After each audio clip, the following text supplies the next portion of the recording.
Titanic began her life on the 31st of March 1909, where the first piece of steel was laid on top of the 6 feet tall wooden blocks, but she was not named Titanic at first.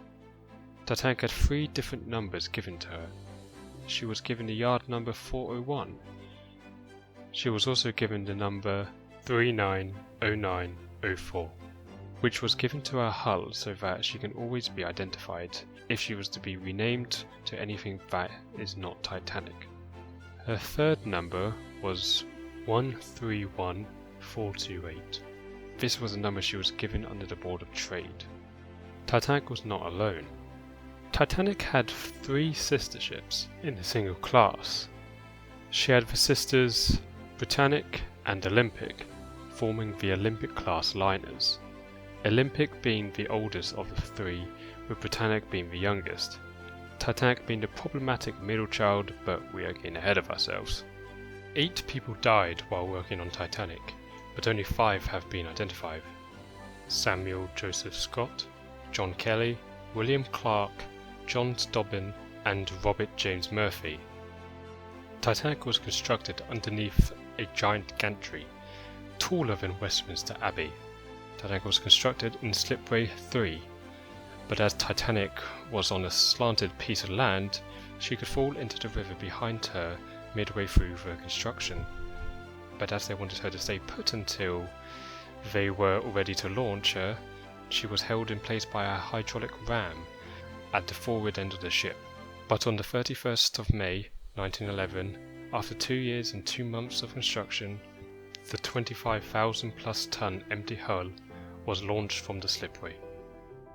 After Titanic was launched, she went through many changes after some pointers were given to the builders from how Olympic was doing during her first few voyages. The most notable ones are the enclosed A-deck promenade, extra cabin/staterooms were added to the forward end of B-deck, Titanic had her bridge wings extended, the famed Café Parisien was added to the starboard aft end of Titanic, and many more. These will be discussed in a future video. Progress was being made after Titanic's launch in the fitting out stages. However, due to issues with Olympic, 2 of the most famous examples are the Hawk collision and when she lost a propeller blade. Titanic was set to have a maiden voyage on April 1st, but due to the large repair needed for Olympic after she had a collision with the HMS Hawk, workers who were working on Titanic were transferred to get Olympic repaired and back in service as soon as possible.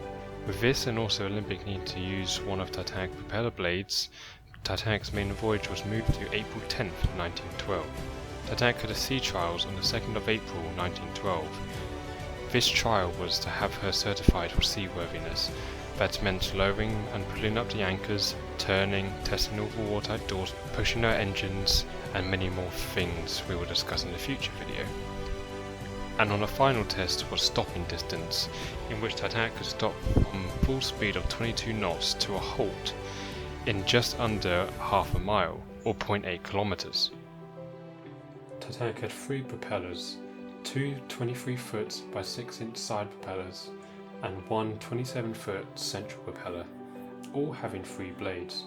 Titanic had 2 4-cylinder reciprocating engines driving the outer propellers, with excess steam going to a turbine in which drove the central propeller.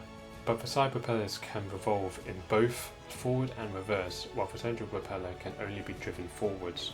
By the time Titanic was seaworthy, she was able to carry 2,603 passengers, with 904 crew members on board, with 905 first-class passengers, 564 in second class, and 1,134 in third class, with Titanic having a maximum capacity of 3,547 people on board.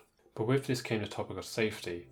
Titanic was equipped with 14 30-foot long wooden lifeboats, with a capacity of 65 people, 2 wooden cutter boats with a lesser capacity of 40 people, and finally 4 collapsible boats with the capacity of 47 people each, meaning that Titanic had 20 lifeboats, which was 4 more than the British Board of Trade required, and enough to carry 1,178 people in total. But lifeboats back then had a different definition or purpose. so enough lifeboat to hold all souls on board wasn't what the lifeboats were designed for.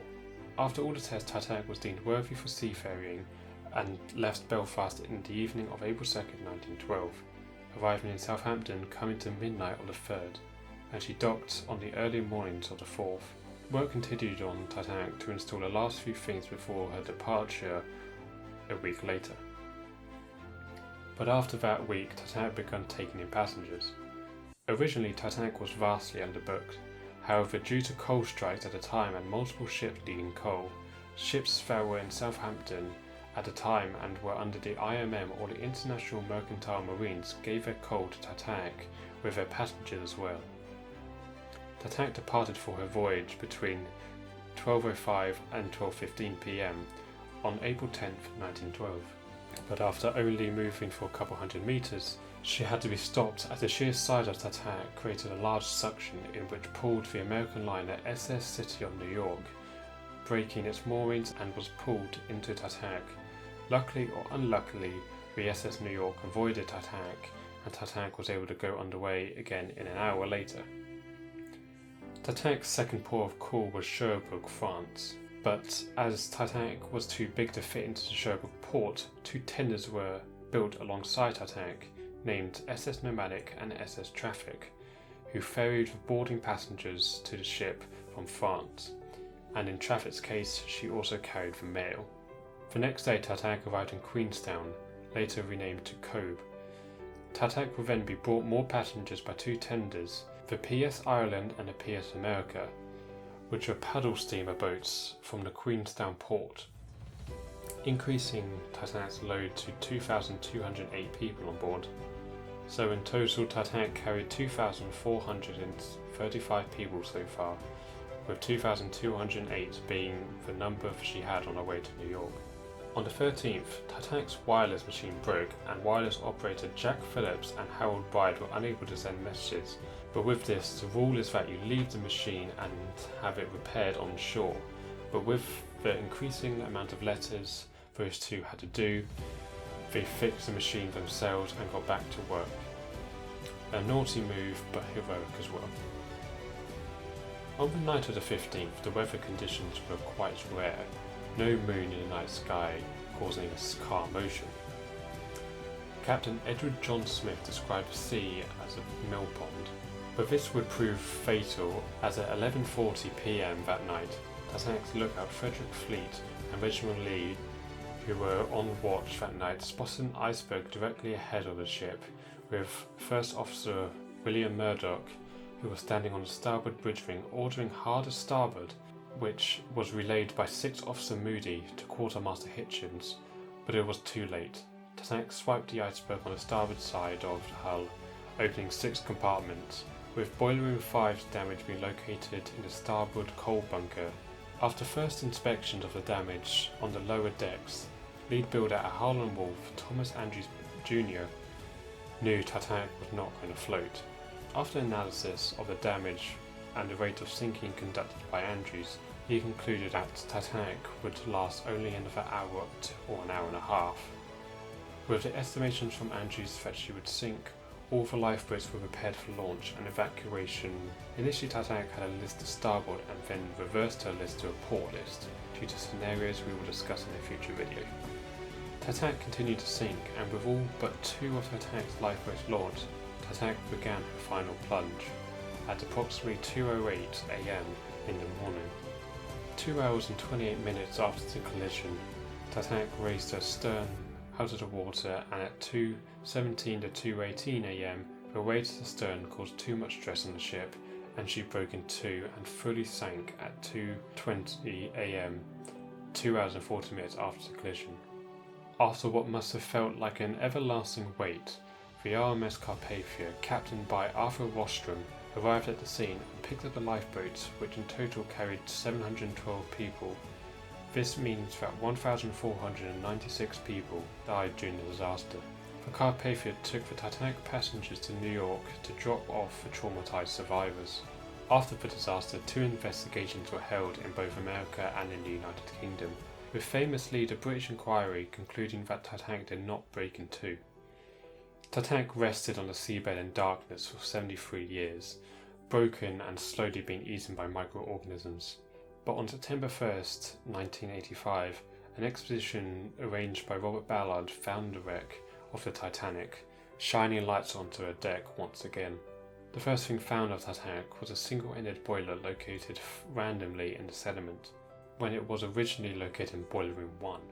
The bow of the Titanic was then found not too long after. The discovery of the wreck is one of the most exponential growths of interest in any piece of history. Titanic is a tale of human arrogance, size, technological marvel, and heroism. Titanic's story will never be forgotten, and she will always be a great liner, always be of interest, and always be a legend.